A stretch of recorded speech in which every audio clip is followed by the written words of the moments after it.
Fala pessoal, Cris Fedrizzi aqui do Design da Vida. Hoje estou aqui com o Ricardo Glass, fundador e presidente da Okena Serviços Ambientais. Eu fiz questão de convidar o Glass para a primeira entrevista da segunda temporada, depois de assistir o TED Talk dele. Me vi muito assim na explicação dele sobre a vida, né? Algumas provocações que ele coloca, que ele passou, que a gente vai explorar aqui. Eu vou recomendar fortemente o episódio, depois eu vou deixar na descrição, aí vocês podem ouvir. Eu marquei um papo com o Glass para falar sobre o empreendedorismo social e ele se colocou super à disposição. E foi muito legal a conversa que eu tive com ele. E depois eu já puxei o Glass e falei: Ó, seguinte, você vai ser meu primeiro entrevistado da segunda temporada, que a gente vai falar sobre impacto social. E um pouquinho sobre o Glass. Nos últimos anos, ele atuou como conselheiro em empresas e organizações de impacto e ainda atua em algumas, né? Sistema B, Capitalismo Consciente, CE e outras. Mas, sem muitas delongas, aí eu vou passar para ele. Quem é você? Se apresenta aí para o público, como que você se define, Glass? Cara, é difícil isso, né? Porque acho que a gente não é uma coisa só e a gente não é a mesma coisa a vida toda. Então, a gente é meio que um fluxo, né? Então, eu acho que eu vou, em vez de dizer quem eu sou, eu vou dizer quem eu estou. Hum. Cara, Sabia que ia vir alguma dessa. Boa, gostei. eu acho que o que é importante compartilhar é essa transformação ali de encontrar as respostas dentro de mim, em vez de buscar fora, né? O que me fizeram ser quem eu sou, as escolhas que eu fiz para estar onde eu estou hoje, né? Que nunca é exatamente o que você planejou, mas de alguma forma vai na direção do que você acredita, né? Do que você intencionou lá atrás. Eu tive uma experiência de trabalhar numa empresa familiar que foi vendida para um fundo de investimento americano e foi uma experiência super interessante, porque eu não sei o quão comum isso é, mas isso foi, sei lá, 15 anos atrás. Eu me tornei executivo dessa empresa que comprou a nossa empresa, e aí eu vi o quanto que o capitalismo ostensivo, vou dizer, capital ostensivo, eu já tinha essa questão muito firme, muito intensa dentro de mim, mas eu vivi o quanto que o capital ostensivo, que eu chamo, pode se tornar nocivo para a construção de uma organização que prioriza a vida, né? Prioriza as coisas que importam na vida. Quando você trabalha só pelo dinheiro, só para ganhar um zero a mais, ou trabalhar pelo crescimento do seu bolso, me parece que é uma vida frívola, até meio vazia, de alguma forma. Justifica, claro, porque todo mundo precisa de dinheiro, todo mundo precisa quer conquistar coisas e comprar coisas e viver num padrão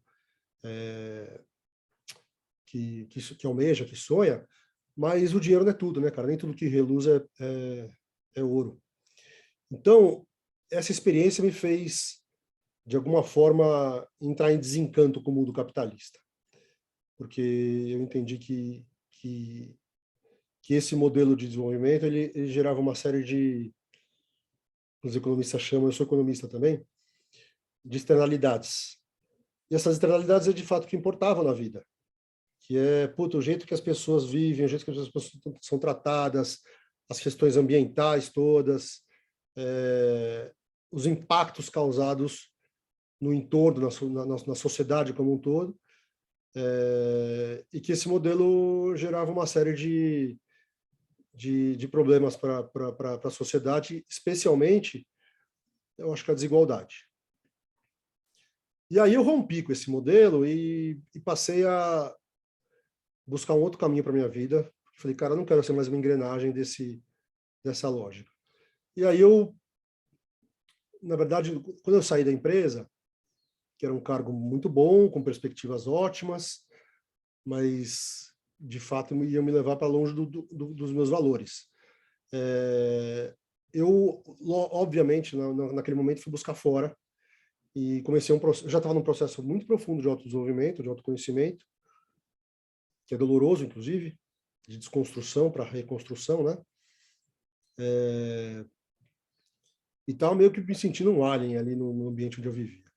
E naturalmente, quando você sai de um padrão, você vai buscar referências externas, fora onde se encaixar de novo. E aí o processo começou com uma viagem para a China, e eu fui perceber, anos depois, mais precisamente 5 anos depois, que ele estava, esse ciclo de reflexão estava de alguma forma se consolidando, quando me vi numa viagem para a Índia, que eu fiquei 3 meses na Índia, quase fiquei lá, quase não voltei. Que aí, de fato, mostra muito claro, né? Eu estava buscando fora, indo para a China, e aí indo para a Índia eu consegui encontrar a paz interna, de alguma forma, que eu perdi logo, e não encontro, às vezes eu encontro, às vezes eu perco, enfim. Mas na Índia as respostas estavam dentro de mim, né? Não fora. E aí, concomitantemente nesse processo, eu já estava buscando, de alguma forma, todo ser humano tem recursos, né? Recursos intelectuais, os aprendizados da vida, recursos financeiros, pode chamar de qualquer recurso que cada indivíduo tem, e eu queria colocar isso a serviço de algo maior do que simplesmente para mim mesmo. E eu estava buscando uma profissão, um lugar para botar os meus talentos a serviço disso tudo. E aí eu só consegui fazer... Eu sou um cara de negócios, eu gosto de fazer negócios, acho que... E aí eu entendi que os negócios não precisavam ser daquele jeito, tal, e o meu caminho, naturalmente, foi entender que eu poderia usar os negócios para gerar coisas boas para o mundo, para espalhar coisas boas, e não simplesmente para ficar mais rico. E aí me achava meio um alien, pensando assim, e comecei a pesquisar mais sobre o assunto, me aprofundar no tema, e eu percebi que já tinham várias pessoas pensando assim e querendo fazer esse mundo desse jeito. Eu acho que o capitalismo, de fato, é um sistema virtuoso, que cria riqueza e prosperidade como nenhum outro jamais criou. A gente só está aqui vivendo, inclusive, fazendo um Zoom, porque tem uma empresa que faz o Zoom. E teve os incentivos necessários para conseguir desenvolver a tecnologia. E por aí você vai ver que qualquer negócio é isso, né? O incentivo do empreendedorismo, do desenvolvimento, ele vem com um viés muito importante que o capitalismo oferece. Mas não pode ser esse modelo de capitalismo que a gente vivia, que eu acho que é um paradigma antigo aí. E aí, encontrando esses modelos, eu me conectei com eles, falei, puta, desse jeito eu posso fazer negócio. Agora eu posso. Desse jeito eu consigo fazer negócio em paz. E aí resolvi montar um negócio, que é o Okena, e também ajudar a contribuir para essa transformação sistêmica do mundo capitalista, através desses movimentos todos que eu participo. No meio disso tudo, me apareceu uma pessoa, um parceiro que eu tinha nos outros negócios, dando essa ideia de tratar a água e tal, e eu sempre quis entender como tratava a água, o que fazer, como é que faz para resolver esse problema de poluição tão grave que a gente vivia, comecei a aprofundar no tema da poluição, e vi, putz, aqui tem um negócio onde eu posso, de fato, colocar energia para que cada vez quanto mais eu crescer, melhor fica o mundo. E aí, então, a gente já nasce como uma empresa B e tal, e aí vai essa história aí toda. Boa, muito bom. Cara, inúmeras perguntas aqui já na cabeça. Eu esqueci de te contar, mas a pauta ela sempre sai da linha, tá? Então, eu tô com outras perguntas aqui. Cara, a primeira delas é... Quais são, depois de toda essa jornada e tudo mais, o que você consegue definir? Eu sei que é difícil, é bem difícil de resumir, assim, mas de uma forma bem simples. Tem 1, 2, 3, que são os seus core values, assim, os valores core, né? Os valores, você falou de mudança de valores, né? De entender quais são os seus valores e tudo mais. E eu acho que eu estou vivendo um momento bem parecido, assim, de, beleza, isso é o que me falavam, né? O que foi a programação aqui na minha cabeça, né? Que me colocaram. E aí, a partir desse momento que eu estou vivendo, eu estou questionando muito, né? Mas por quê? Por que tem que ser assim e tal? E estou encontrando novos, né? E eu estou muito curioso para saber o que são alguns, talvez comentar um ou dois, sei lá, que mais te marcam, assim, no dia a dia Ah, mesmo. tem alguns, cara. Me vem aqui vários na cabeça, mas acho que tem uns que são mais vivos, assim, que vão me acompanhar para a vida toda. Primeiro, essa relação de interdependência, essa clareza da interdependência, que todo mundo depende de todo mundo, tudo que a gente faz influencia o mundo que a gente vive. Então, desde o minuto que você escolhe a escova de dente que você comprou, a pasta de dente, a casa onde você mora, o que você vai comprar quando você sair de casa, onde você vai almoçar, você vai ajudando a construir o mundo que você vive. Então, quando você escolhe comprar uma roupa de um fabricante que produz poluindo, usando mão de obra escrava, você está perpetuando essa lógica. Quando você usa comprar com consciência, eu estou usando um poder de compra como uma alavanca importante, mas não é a única. O que eu quero dizer é que você não consegue estar aqui hoje comigo se não tiver eletricidade na tua casa. Tem alguém fazendo isso, cara.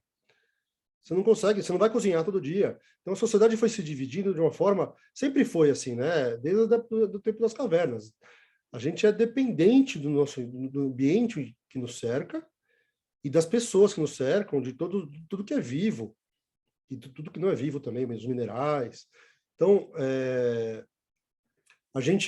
esse valor da interdependência é uma coisa muito importante para mim.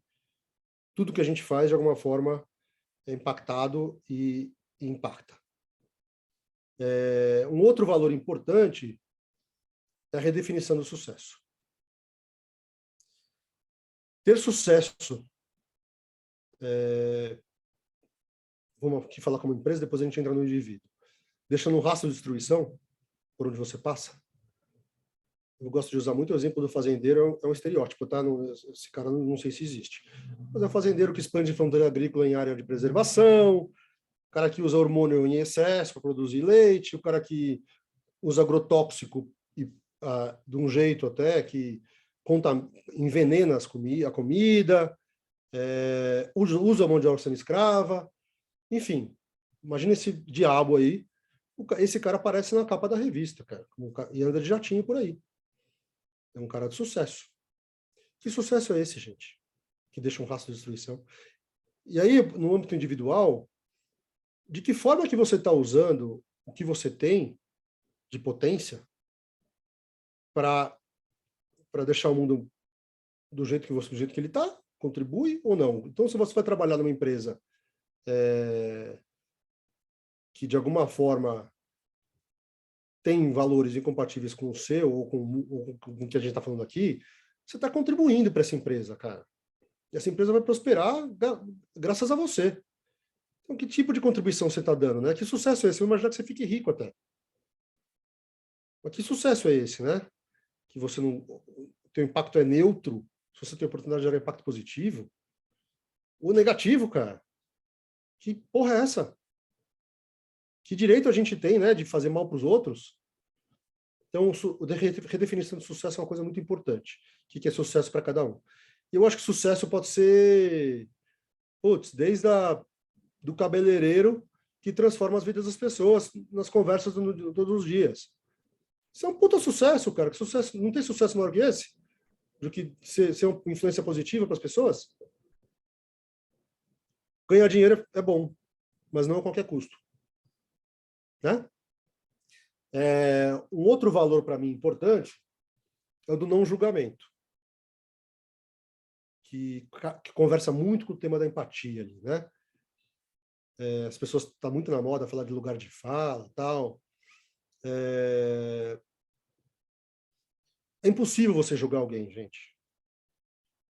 Quando eu estudei Cabala, tinha um professor que ele dizia que quando você julga alguém, aponta o dedo para a pessoa, tem 3 dedos apontando para você. Então, todos temos luz e sombra, Todos somos incoerentes em algum nível. Todos nós. E é muito fácil apontar o defeito dos outros. Ou das empresas, ou de quem quer que seja. Com um pouco de informação que você tem, inclusive. Mas de onde veio aquela pessoa? O que levou ela a ser assim? O que fez com que ela fizesse essas escolhas? O quanto que o mundo não foi forjando aquele caráter? Eu não estou falando que você tem que acolher um bandido de forma alguma, de jeito nenhum. Eu acho que esse cara tem que ser punido e não pode tem que ser privado do convívio em sociedade. Eu acho que quando tem um limite de fronteira ali que o cara pode cruzar, mas vamos falar das pessoas que não transgridem esse limite. Como é que você julga, cara? Alguém? Que direito você tem de julgar? Quem é você? Qual a sua autoridade moral para ser um julgador? Cultura de cancelamento? Né? Então, esses, para mim, são 3 valores muito importantes. Eu posso dizer aqui, fico falando de valores a vida toda, mas esses 3 são importantes. Boa. Nossa, não estava esperando, assim. Eu acho que são... saiu daquela caixinha, né? Eu achei que você ia vir no disciplina, tá? Os valores meio esperados, né? Mas acho que você foi por outra linha aqui, totalmente diferente. Achei bem interessante, legal. Isso tudo me lembra da visão sistêmica, assim, né? Eu estou começando a estudar sobre systems thinking, né? E aí, cara, destruiu todo o modelo mental que eu tinha da realidade, entendeu? E eu acho que tem a ver com isso, né? Tem a ver com isso, eu acho, né? O pensamento sistêmico, ele totalmente a ver com isso. É comum a gente lidar com o pensamento linear, ou tem um outro, que é o pensamento... Tem o pensamento sistêmico, aí depois tem o pensamento complexo. O sistêmico, ele é um passo anterior ainda ao pensamento complexo, porque ele lida com a avaliação do sistema. O complexo é a interação. Vale a pena você se aprofundar nisso um pouquinho. Tem o Edgar Morin, é um cara que fala muito sobre isso, e tem uma visão super interessante sobre o pensamento sistêmico versus o pensamento complexo. Porque não basta simplesmente enxergar o pensamento sistêmico. Mas, sem dúvida, é importante que a gente veja as coisas como elas interagem para poder não simplificar as relações. É isso aí. Sim, e fazer as intervenções certas, né? Vamos dizer assim. É isso aí. Legal. E, cara, a pergunta aqui quão ferrado nós estamos? Porque, assim, e se você tem um olhar positivo sobre o futuro, assim, quão ferrado nós estamos em relação o meio ambiente e como que você enxerga a sociedade hoje?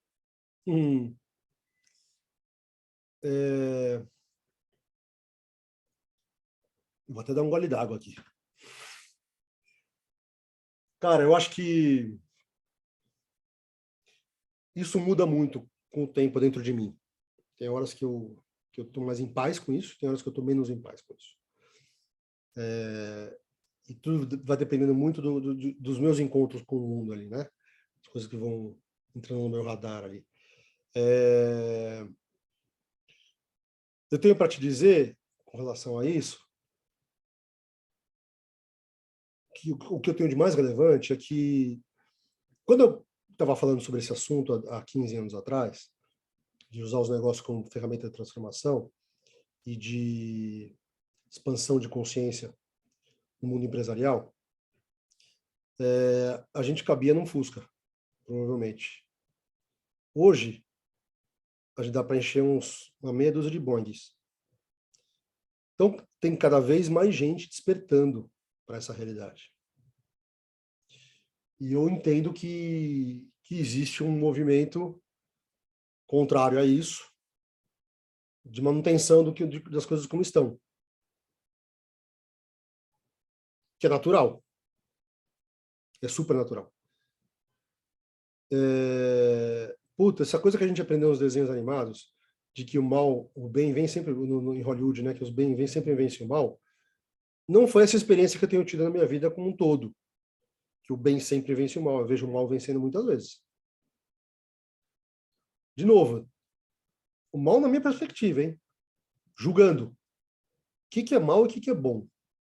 Então, eu acho que, espiritualmente falando, o mundo é como ele tem que ser. As coisas acontecem como tem que acontecer. Se ele está ficando pior ou melhor, é uma avaliação, às vezes, de uma perspectiva ou de outra perspectiva.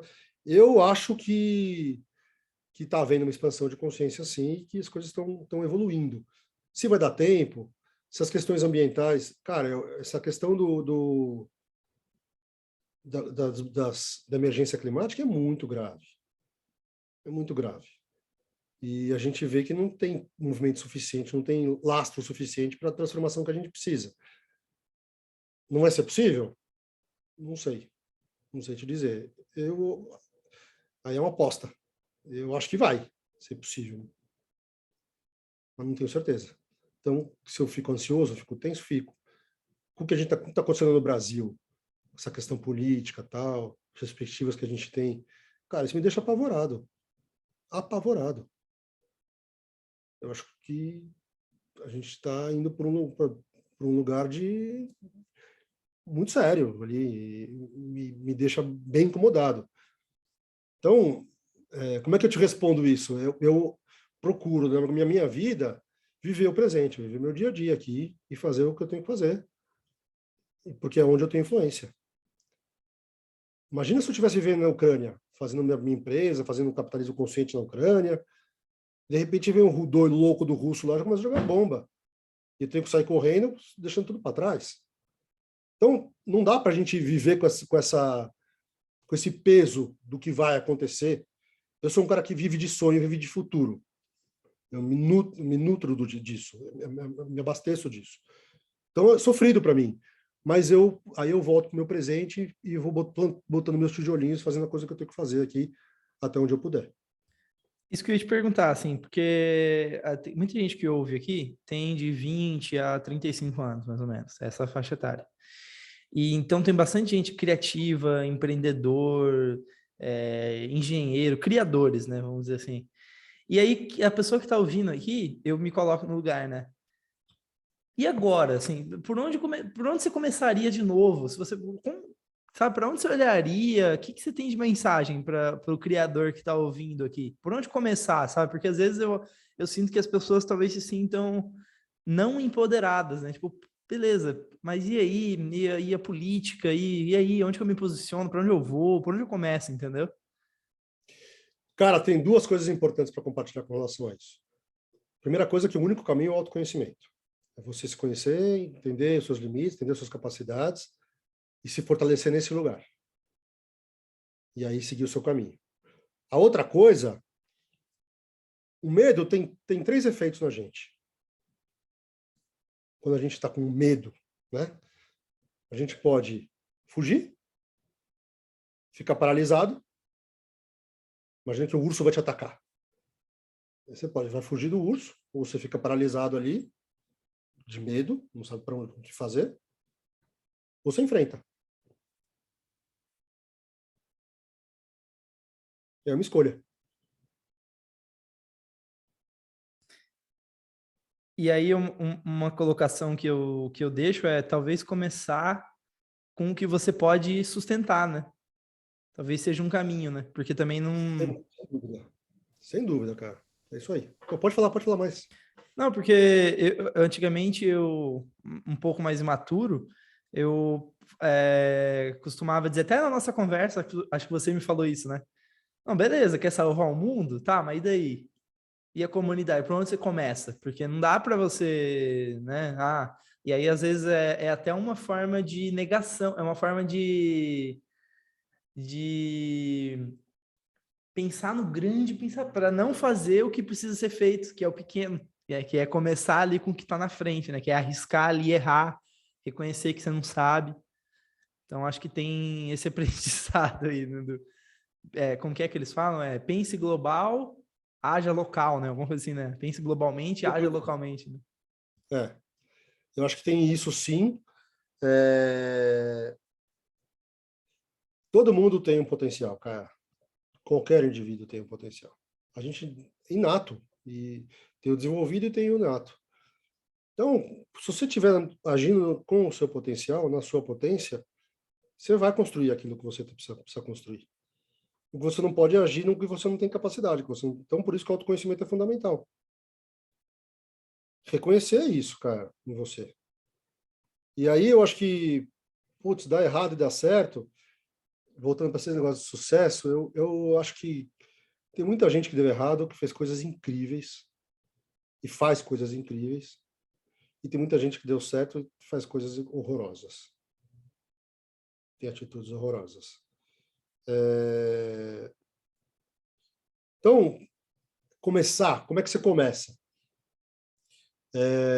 Se colocando em movimento, cara. A inércia é o que te ferra de vez. Se coloca em movimento, se movimenta. Falando com as pessoas, se aprofundando nos temas que te interessam, buscando parceiros para suas deficiências, enfim. Ou até trabalhando em algo para alguém que dê sentido para a tua vida. É isso. E sobre isso, eu vou puxar um negócio que estava na pauta, sobre propósito, que tem a ver com um pouco com o lance da potência ali, do potencial, né? Cara, eu acho que as pessoas confundem muito, e eu me coloco nessa caixinha também, e tem muito ruído nas redes sociais e tal, falando sobre isso. Eu queria que você comentasse um pouquinho, como que a gente pode separar o joio do trigo aí e falar de propósito versus potencial? Por onde começar, entendeu? É meio complexo, né? Ah, você tem que descobrir seu propósito e agir no seu potencial. Tá, mas putz, e aí, cara? E aí no dia a dia que eu... Etéreo. E aí, o que eu vou fazer amanhã? Isso. Eu costumo dizer que a gente está vivendo uma ditadura do propósito. E as pessoas estão querendo encontrar...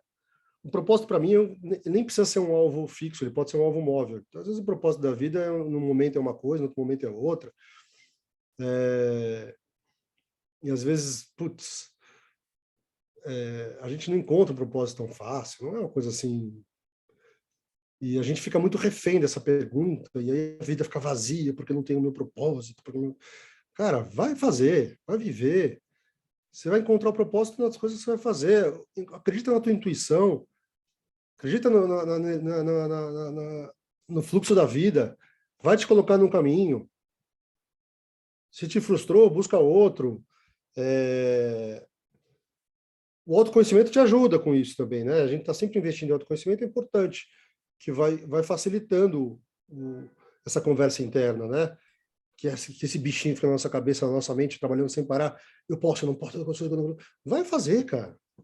Vai fazer. Faz o que a tua intenção manda. Escuta o seu coração. Agora, não... é muito bonito também isso. Agora não consigo ouvir nem da intuição. Faz sem intuição mesmo. Vai. Faz o que está aparecendo. Faz o que o universo está te mostrando. Agora, fica atento, né? Deixa o radar aberto. Tem pessoas te buscando, te procurando, tá te chamando a atenção aquilo. Vai. Sabe o que eu acho que é o inimigo disso? Eu descobri recentemente o inimigo disso, que é a famosa eficiência e produtividade. Cara, e eu me coloco nisso. Eu era o cara ali que tinha agenda, e hoje em dia ainda sou um pouco assim, não vou mentir, né? Mas eu era o cara que colocava banho na agenda para não bloquearem a minha agenda. Era nesse nível, já teve momentos, né?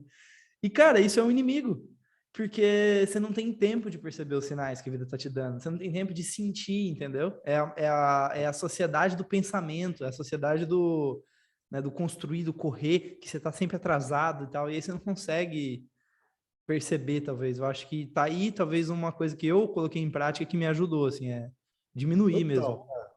E esse mundo do Zoom é mais assim ainda, né? A gente vai indo, vai ocupando tempo e não tem pausas.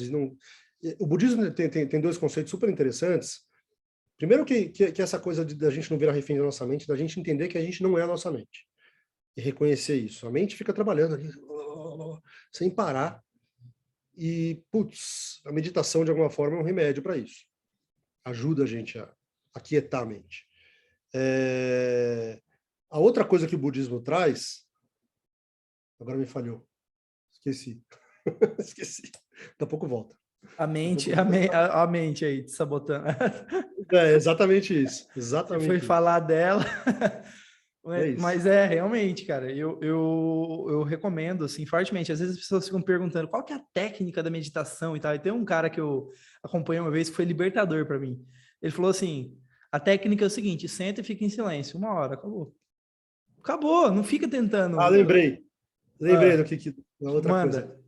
É de ser, acho que tem até essa coisa de desligar a mente um pouco, de não ficar refém dela, e de ser contemplativo.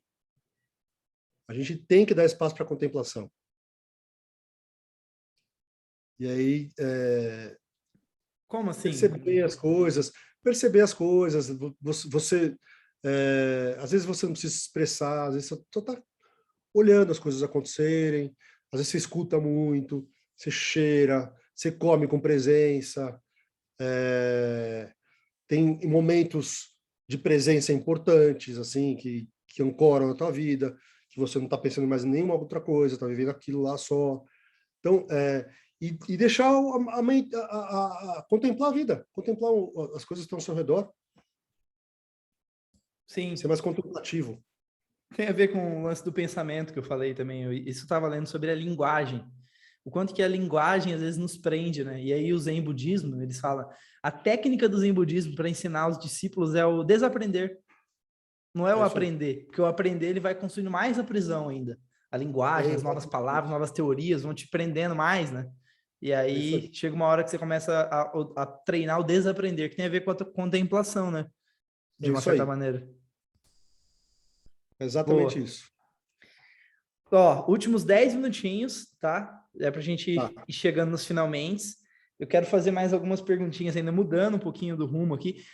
Assim, a pessoa que tá ouvindo isso aqui, que tava esperando que fosse confortável, ela tá bem desconfortável agora, porque a gente falou de umas coisas bem sensíveis mesmo. Eu acredito que mexe, né? Assim, são coisas que as pessoas não entram, geralmente. Mas eu vou mais profundo ainda. Posso cutucar um pouquinho mais ainda? Claro, eu só tenho medo da turma não querer ouvir. Vão sair. Não, não, a galera que ouve o design da vida é isso aí mesmo, tá buscando esse tipo de conversa. Reflexão. Legal. É. E, cara, falando sobre poder, eu sei, cara, novamente, assim, ó, nos últimos 10 minutos é sacanagem abrir esse tópico, assim, mas eu preciso abrir uma coisa que eu tô curioso para ouvir seu ponto de vista e eu tenho refletido muito sobre isso. Os jogos de poder, assim, os jogos de poder, né? Eu acho que a gente só não se deu conta, mas como adulto a gente joga vários jogos, né? Os jogos sociais, quem tá no Instagram sabe, os jogos sociais, dos status sociais, é um joguinho, literalmente. Se você for estudar a teoria dos jogos, você entende que as coisas são joguinho, né? E Total. aí, eu tenho estudado mais sobre isso, tá? Até comprei o Príncipe lá do Maquiavel, li de novo. Eu falei, puta, é exatamente esse jogo aqui que os políticos, a galera leu isso aqui, tá aplicando na régua, né? O Maquiavel ali. É. E aí minha pergunta é, cara, tem como sair desse jogo? Ou assim, para ser eficiente na sociedade, ajudar a sociedade de alguma forma, eu preciso jogar esse jogo em algum nível, entendeu? De influência e poder. Gosto muito dessa provocação, porque é o seguinte, cara, na minha percepção, na minha leitura. É, eu acho que a gente está refém daquilo que a gente aprende, como você acabou de trazer anteriormente. Então, a gente está repetindo um padrão ali, né? Que culmina nisso, de alguma forma, naturalmente. É meio que na natureza do pensamento hegemônico ali. Eu acho interessante que, para mim, isso também foi uma reflexão que fez parte do meu processo aqui, e eu acho que só tem uma saída para isso, cara. Não sei se só tem uma, mas pelo menos eu conheço uma. Muitas pessoas confundem autoconhecimento com espiritualidade e espiritualidade com autoconhecimento. Por que as pessoas confundem? Porque na medida que você vai se aprofundando em quem você é, por que você faz isso, onde eu estou, por que estou aqui, você vai entrando em contato com quanto mais você vai se aprofundando nisso, mais curioso você vai ficando em saber, e chega na alma, talvez, né? A alma é um conceito super etéreo, super complexo, mas ela, de alguma forma, ela está presente em todas as correntes de espiritualidade ali, que falam que existe uma força, uma energia que está dentro da gente e que se manifesta no mundo da matéria aqui, através dos nossos, enfim, esse foi o meu caminho, né? Não digo que seja o único caminho. Mas o autoconhecimento me levou para essa leitura do mundo, como se, aquela frase super batida, que não somos seres humanos tendo uma experiência espiritual, mas sim seres espirituais tendo uma experiência humana. Isso, para mim, é um dado. Não é para todo mundo. Eu não sei se deve ser para todo mundo. Meu pai, por exemplo, não vê o mundo desse jeito. Mas, para mim, isso fez muito sentido. E todas as correntes espirituais, de alguma forma, falam, todas as que eu tive contato, falam do ego como o principal desafio. A gente fazer as coisas mobilizados pelo nosso ego. De querer ser reconhecido, de querer ser o melhor, de querer que as pessoas achem que você é isso, você é aquilo, e de receber prêmios por quem você é, e nutrir o nosso ego, né? Abastecer o nosso ego para o nosso ego ficar cada vez mais forte. Freud falava muito disso, né? Que a gente tem que fortalecer o ego para poder usufruir do nosso potencial. Mas, de alguma forma, Buda diz o contrário. Diz que o ego é o nosso pior inimigo. A Kabbalah também diz isso.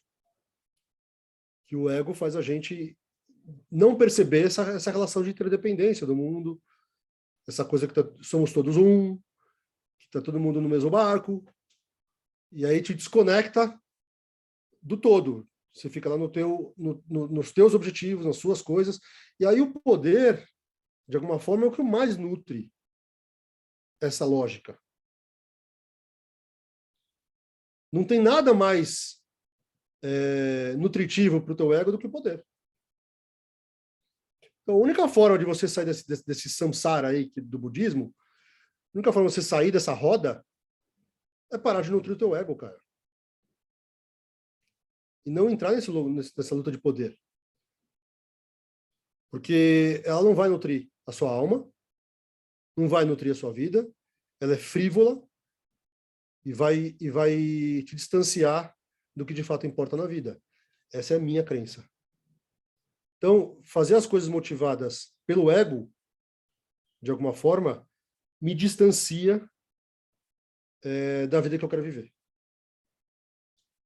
Sim. Uau, caraca. É isso, Glass. Muito obrigado pelo tempo. Foi sensacional. Nós terminamos com chave de ouro aqui. Cara, tem muita coisa para pensar. Também não tenho as respostas. Acho que são as perguntas, né, que fazem a gente caminhar, né? Exatamente, cara. Autoconhecimento é baseado em perguntas. Se faça as perguntas, não precisa ter as respostas. E não fica ansioso para ter as respostas, porque de repente elas nem precisam vir. Você só precisa estar com a pergunta na cabeça. Boa, gostei. Então é isso, agradeço. Galera, quem quiser, eu vou deixar tudo na descrição ali, depois eu deixo as redes sociais aí do Glass também, para vocês seguirem e tudo mais. E é isso, esse episódio vai estar no YouTube, Spotify, tudo aí, depois eu compartilho com vocês, beleza? Obrigado, Glass. Maravilha, queridão. Obrigado, Cris. Obrigado pelo convite. Prazer enorme estar conversando com você. E conta comigo, cara. Se você precisar de mim, qualquer coisa, na física ou na jurídica, me fala. Tamo junto, agradeço de coração aí pelo todo o apoio. Bom estar em contato com você. Abraço. Obrigado, abração. Valeu.